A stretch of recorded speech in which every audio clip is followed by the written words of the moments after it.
Hi, my name is Danielle Robison. I am 17 and I live in Utah. Today I will be talking about the musicality of this piece, and we are going to start with the key signature, which is C minor. It does modulate into E flat major, and the time signature is 4/4 with a very driving rhythm.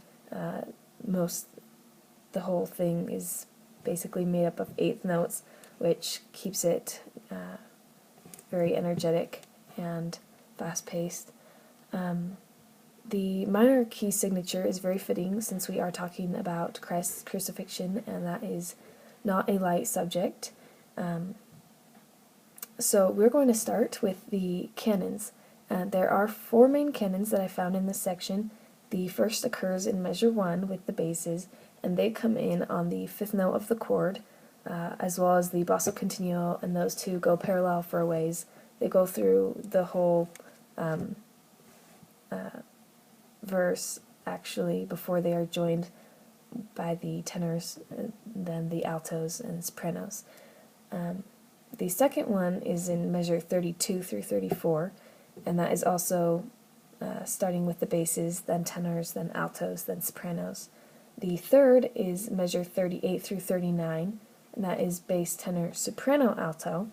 And then the last one is measures 45 through 47, and that goes soprano, alto, tenor, bass. These canons are very helpful to the piece. They keep it energetic and engaging. And then the second thing we're going to look at is the melismatic runs. There's 4 of those as well, and these are all sung by either the alto or the alto and tenor. The first one is in measures 15 through 18, and then the second is measure 28, the third is measure 44, and the last one is starting at measure 56. And there's just one thing I would like to go over on these, and that is the phrase. They all occur on the same phrase, which is if he delights in him. And the melismatic runs occur on the word delights, which is fitting because it's delightful, and so they go off on their melismatic runs. But yeah.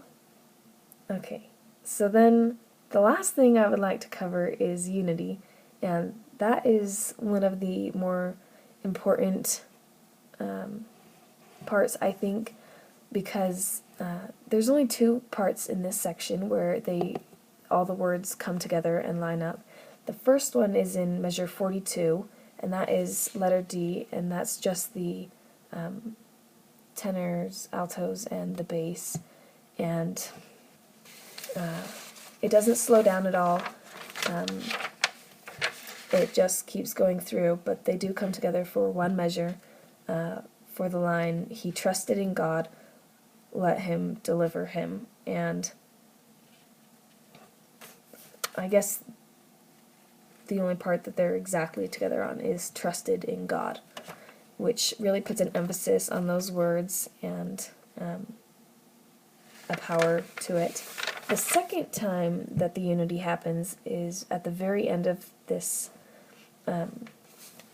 this piece, and that's measure 60 through 63, and it goes from allegro to adagio, and it finally slows down, and the value of the notes actually get longer as well. It goes from like an eighth note to a quarter note, and then to a dotted half, and then to a whole note at the end. And